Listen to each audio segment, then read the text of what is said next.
Hey, what's going on, guys? So this is going to be a weekly scan here for the week of February 24th.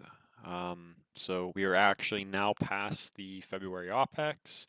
We're now in a window where we could see potential weakness, obviously given context to the fact that we're getting these failed breakouts from the tops of the trends here on the attempts here as of lately last week on the NASDAQ as well as the S&P. You guys could see this through just the resistance trying to break on Wednesday into Thursday, followed by a really nice big sell here to end off the week, right? And we don't really have the cleanest looking weekly print within the QQQ or SPY. But there is a few things that I want to point out just before we talk about the short side thesis. One, this could potentially be some sort of NWOG week. As of right now, we're actually gapping up on futures, and that's a little bit unexpected in my opinion. But we still have Thursday data, and we still have to see where we're going to open from, and we still have to kind of see the character of price leading into those data sets, right? Because as we know, these data sets here at the end of the week, like your initial jobless claims here at 8:30, so a couple other things here at 8:30. GDP second reading here, and you have some other things on the Thursday 8:30 time there.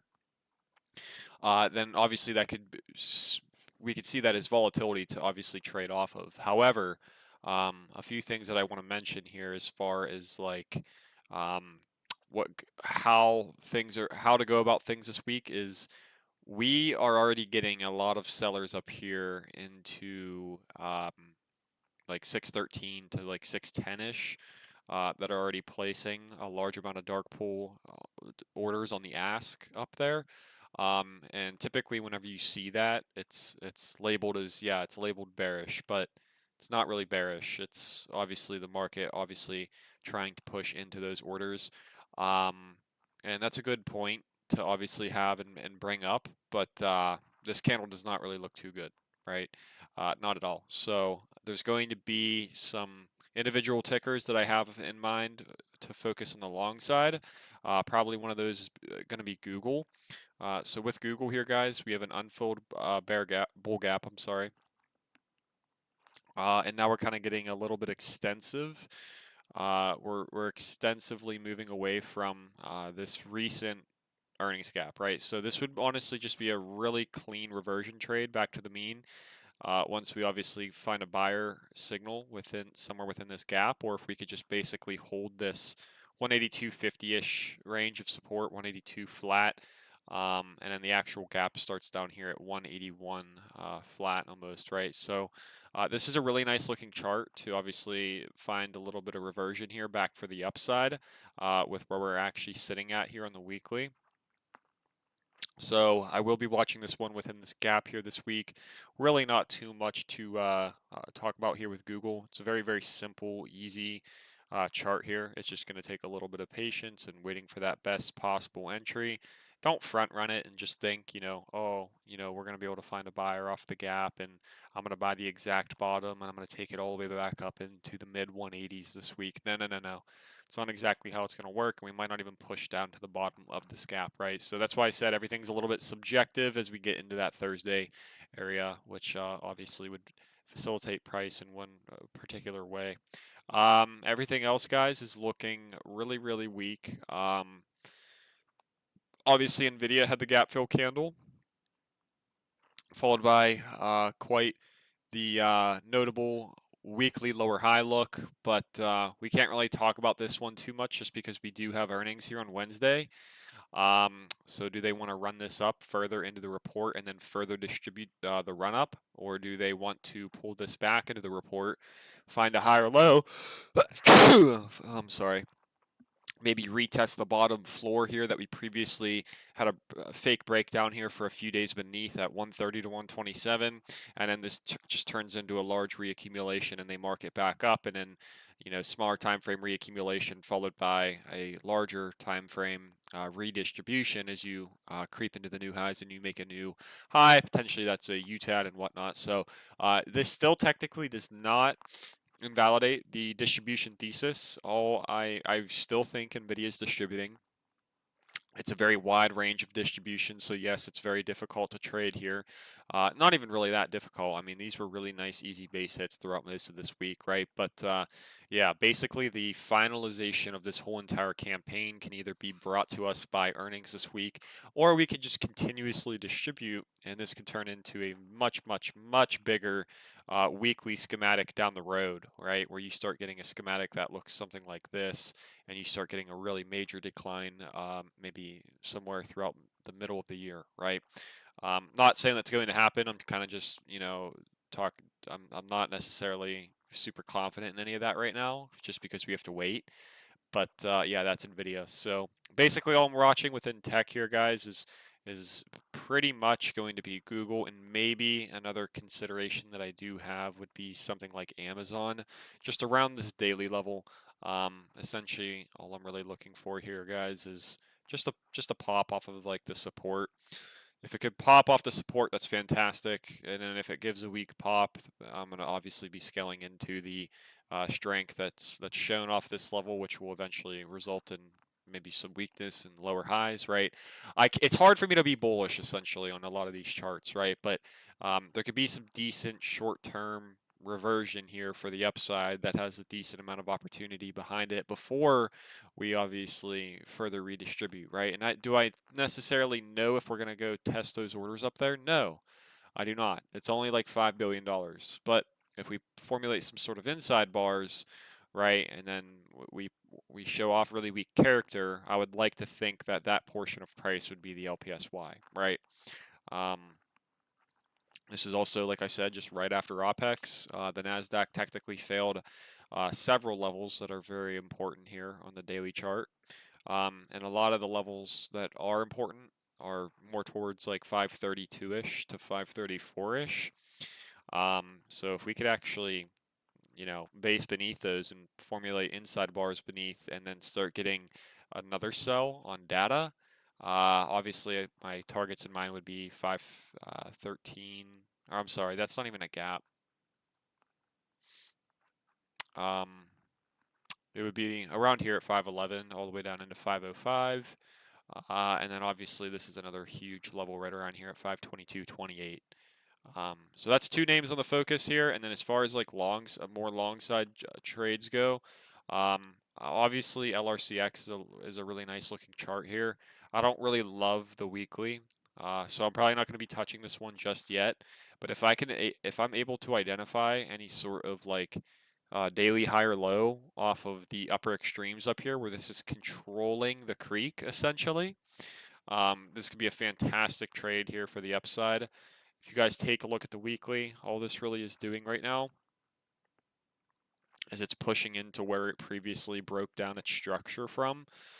So it's right around here at this like weekly high or low, which did turn into a resistance, and now we actually had we had a green, we had a very healthy looking candle above that, and then we actually gave that up into the end of the week and closed the weekly candle here beneath these weekly wicks of resistance. So it's not the best looking chart for right now. Uh, do I still like it? Yeah, I do. Um, but a lot of these names they're very dependent on what's going to happen with NVIDIA. So not really anything too interesting over there for me as of right now, just yet. Nike still definitely on my interest here.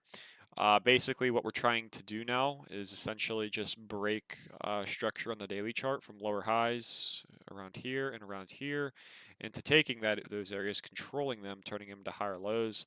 And if we don't want to do that and we want to pull back, I would just be looking for a higher low somewhere within here that looks very clear, maybe within this gap. And then you're able to risk like these previous daily levels as well.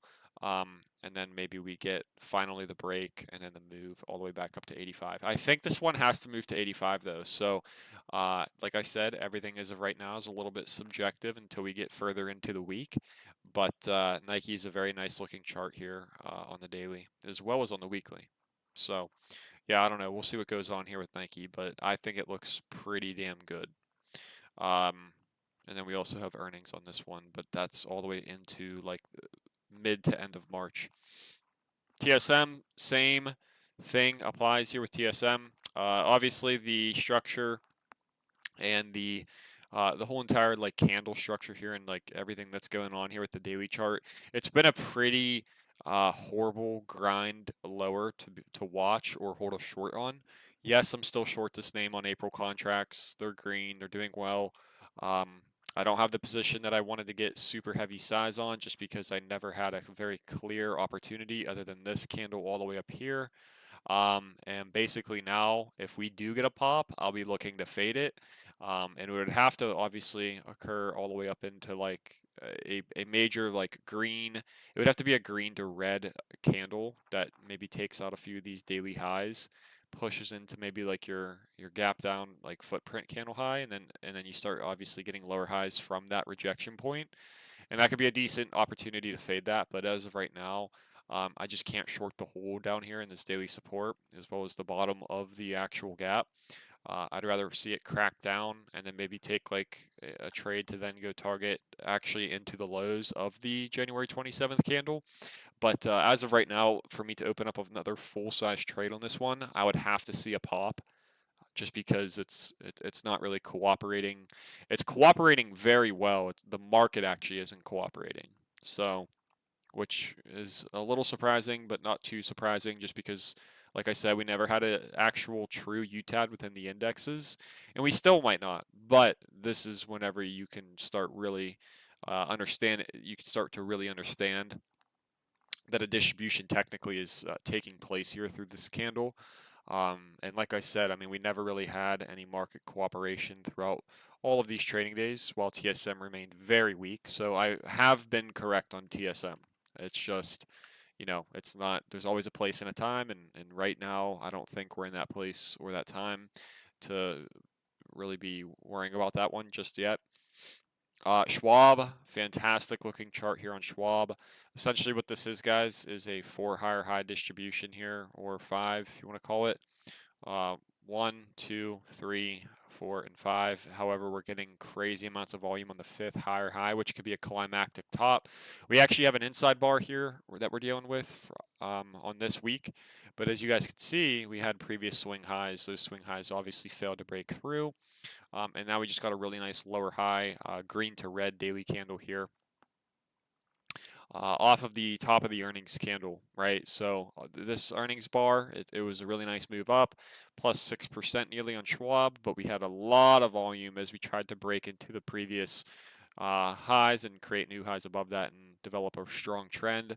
We left behind a lot of gaps, so if we could start losing the $80 psych, if we could start losing that general area around 80, I would not really hold this one too.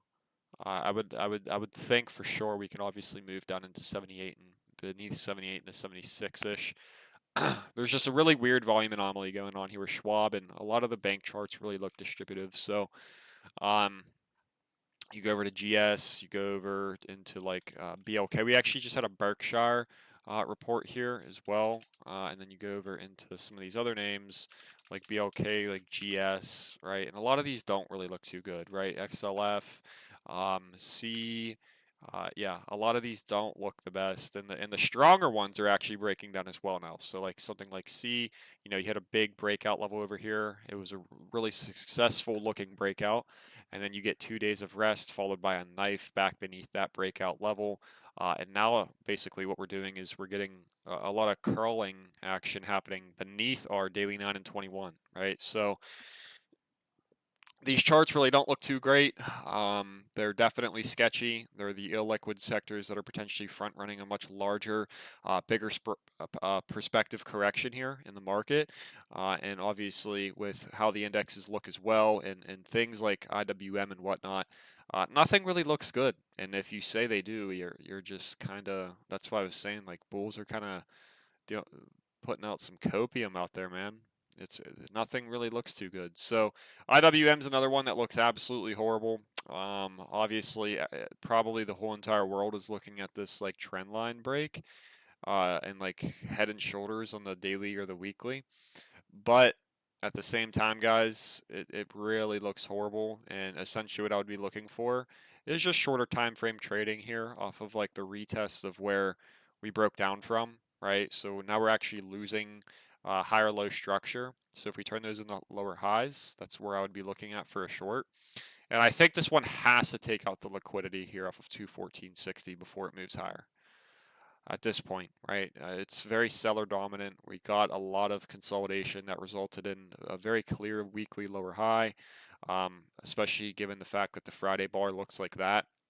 This is the highest volume that we've had in this whole entire range ever since all the way back here on the previous distribution footprint. So yeah, none of these really look too good, and these could set up some really, really, really nice trades here for the future if we just stay a little bit patient. So we'll see what happens, but that's all that's really on my watch list here this week, guys. It's not anything too special.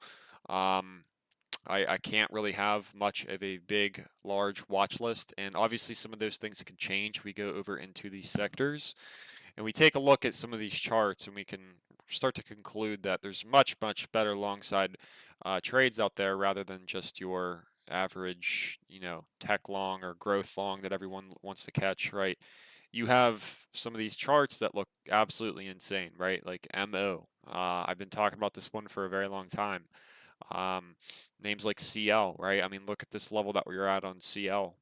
Fantastic looking chart over there as well. Procter and Gamble. I mean, this one looks pretty good too.